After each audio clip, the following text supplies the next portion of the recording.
नमस्कार दोस्तों, अन्नपूर्णा चैनल में आप सभी का स्वागत है। आज हम आपके लिए आमल की एकादशी की व्रत कथा लेकर आए हैं। फागुन मास में शुक्ल पक्ष में आने वाली एकादशी को आमल की एकादशी कहा जाता है। सभी एकादशियों में इसका विशेष महत्व है। यह तब की बात है जब श्री ब्रह्मा जी की उत्पत्ति हुई, तो वे बड़े जिज्ञासु थे कि उनकी उत्पत्ति कैसे हुई। इसलिए वे तपस्या पर बैठ गए। उनकी तपस्या से प्रसन्न होकर श्री विष्णु भगवान ने उन्हें दर्शन दिए, जिसे देखकर उनकी आंखों से अश्रु बहने लगे और उनके अश्रुओं की धारा श्री कृष्ण भगवान के चरणों पर जा गिरी।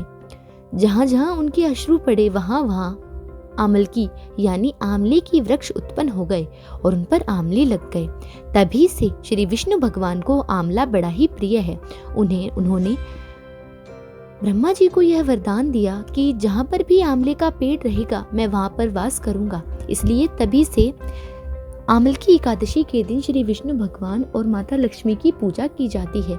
श्री विष्णु भगवान कहते हैं कि मैं तिथियों में एकादशी और वृक्षों में पीपल हूँ। जो भी व्यक्ति मेरी एकादशी के दिन व्रत एवं पूजन करेगा उसकी मनोकामना मैं पूरी करूँगा। पुराणों में आमल की एकादशी की एक कथा हमें देखने को मिलती है। एक बार की बात है, एक शिकारी शिकार कर अपने परिवार का पालन पोषण किया करता था। आज एकादशी का दिन था। सभी व्यक्ति धार्मिक कामों में लगे हुए थे, लेकिन उसका ध्यान केवल शिकार करने में था।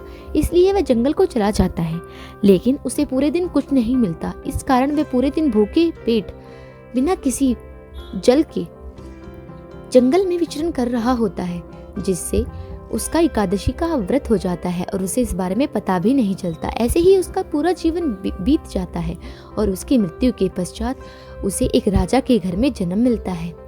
तो इसी प्रकार जो व्यक्ति जाने या अनजाने में भी अगर एकादशी का व्रत कर लेता है, उसके सभी पाप दूर हो जाते हैं और उसे मोक्ष की प्राप्ति हो और उसका जीवन सुधर जाता है।